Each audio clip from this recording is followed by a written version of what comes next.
সবাই দেখতে পাচ্ছেন আমার মেয়েটা অতি তাড়াতাড়ি ঘুম থেকে উঠে গেছে। তো আজকে আমার শুক্রবার যেহেতু বাসায় প্রচুর কাজ, প্রচুর রান্না থাকে। তো সেটা থাকা সত্ত্বেও সে এভাবেই উঠে যায়। যখনই বাচ্চারা কাজ দেখবে তখনই দেখবেন মায়ের কাজ আছে, বাচ্চা উঠে গেছে।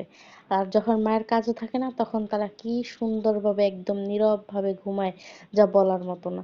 তো সেম একই আমার সময় এইটা হয়। যখন আমার কাজ থাকে তখন আমার মেয়ে উঠে বসে থাকবে। আর যখন আমার কাজ থাকে না আমি ওর পাশে শুয়ে থাকি, ও কি সুন্দর ঘুম দিতে থাকে। তো আমি আমার মেয়েকে বলছিলাম, আম্মু কেন এত তাড়াতাড়ি উঠে গেলা, আর একটু কি ঘুমাইতে পারতা না? তখন সে একদম মুখ টুক কালো করে একদম কাঁদো কাঁদো ভাব হয়ে গেছে। তারপরে যেই আমি হাসি দিলাম অমনি আমার সাথে হাসিটা দিল। তো সকালবেলা এখন কি করব, ডিম সেদ্ধ দিলাম। তারপরে সকালে খাওয়ার জন্য আলু ভাজি করলাম। তো হাতে বেশি সময় নেই, আজকে অনেক ঘুমিয়েছি, এর জন্য দেরি হয়ে গেছে। তো এর জন্য আলু ভাজিটা বসিয়েছি।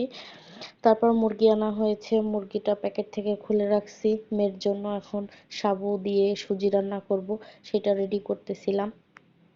আমি মাঝে মধ্যে ওকে একটু সাবু দিয়ে সুজি রান্না খাওয়াতে চেষ্টা করি, কারণ সাবুটা নাকি খাওয়ালে খুব ভালো হয় আর কি বাচ্চাদের জন্য। এর জন্য আমি মাঝে মধ্যে ওকে, সব সময় না, মাঝে মধ্যে ওকে সাবু দিয়ে সুজি রান্না করে খাওয়াই।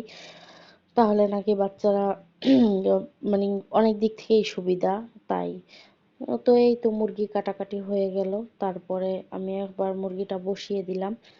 ও এবার শাশুড়ি আম্মু আমাকে আবার দুন্দুলগুলো কেটে দিচ্ছিল।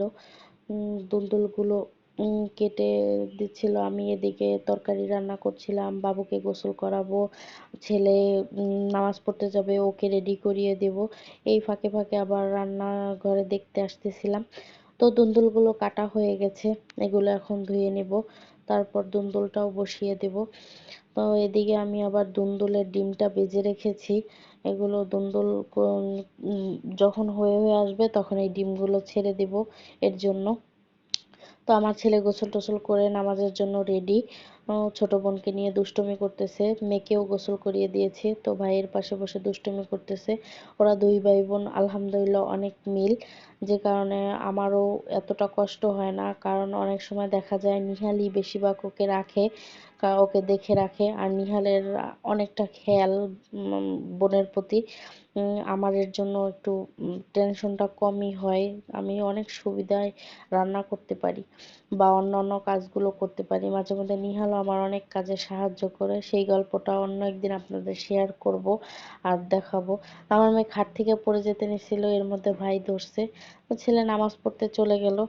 নামাজ পড়তে যাওয়ার আগে বলে গেছে, আম্মু আমার জন্য কিন্তু আজকে পোলাও রান্না করবা। তো এই তো আমার ছেলে নামাজ পড়ে চলে এসেছে, ওর জন্য পোলাও রান্না করেছিলাম। তো ও নিজ হাত দিয়েই খাবে, এর জন্য ওকে ওর হাতেই দিয়ে দিলাম। তো যা পারে খাক, তারপর আমি পরে খাইয়ে দেব। মেয়ের জন্য একটু কলিজা নিলাম, দেখি খাই কিনা।